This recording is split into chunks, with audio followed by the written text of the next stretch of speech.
majina anaitwa Geoffrey Samuel Sang, mtaalamu wa masuala ya kilimo na mifugo, lakini pia ni muasisi wa kampuni inayojihusisha na masuala ya uwekezaji katika sekta ya kilimo na ufugaji ya kuitwa Josasa Farms ambayo tunapatikana hapa Dodoma, Tanzania. Sasa kufuatia changamoto ambazo zinaikumba dunia kwa sasa, kwa maana ya vita inayoendelea huko duniani, lakini pia mabadiliko ya tabia ya nchi pamoja na changamoto au ushindani wa kiuchumi katika mataifa mbalimbali hapa duniani, mataifa yanayoendelea hasa Tanzania tunaathirika moja kwa moja. Lakini pamoja na kwamba kuna hizo changamoto zinaikumba dunia na Tanzania tunaathirika, bado tuna nafasi ya kujiuliza, je, sisi kama vijana wa Tanzania tuna nafasi ya kuweza kutoa mchango kwa taifa likaweza kung'amuka au lisiathirike zaidi au lisiathirike kabisa? Jibu langu kama Josasa Farms, jibu langu ni ndio, tunaweza. Tutaweza kwa kuanzisha Josasa Farming Hubs ili kukabiliana na mwenendo na changamoto za kiuchumi duniani. Ukuaji wa teknolojia unaenda kwa kasi sana. Tutahakikisha mifumo ya kilimo, upatikanaji wa mbegu za kisasa unahusisha teknolojia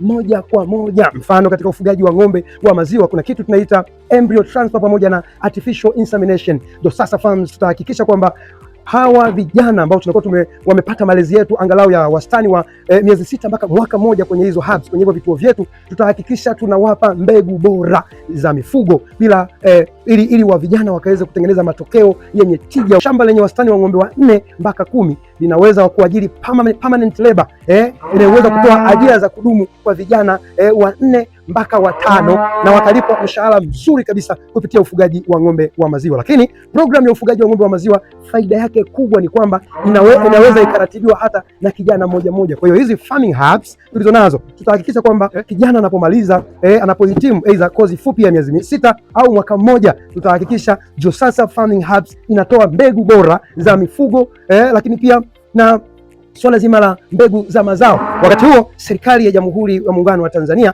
ikitoa ushirikiano moja kwa moja katika swala zima la upatikanaji wa ardhi kwa hawa vijana ambao watakuwa wanazalishwa kutokana na hizi Josasa Farming Hubs. Josasa Farming Hubs ni wazo ambalo linatekelezeka, lakini pia ni la kudumu, kwa sababu kwanza ni wazo ambalo linatekelezeka kwa sababu unaweza ukaanza na mtaji wa kawaida, kiwango kidogo cha mtaji ulicho nacho, unaweza ukaanza na programu ya mifugo au programu ya kilimo. Lakini pia wazo hili litakuwa ni la kudumu kwa sababu mahitaji ya chakula duniani kila kukicha yanaongezeka, idadi ya watu inaongezeka. Wapi watapata vyakula vya kutosha? Basi watakuja Tanzania, watakutana na sisi wana ambao tumetuliza akili zetu na tuko tayari kuhakikisha kwamba matokeo yanapatikana kwenye uwekezaji katika sekta hii ya kilimo na mifugo.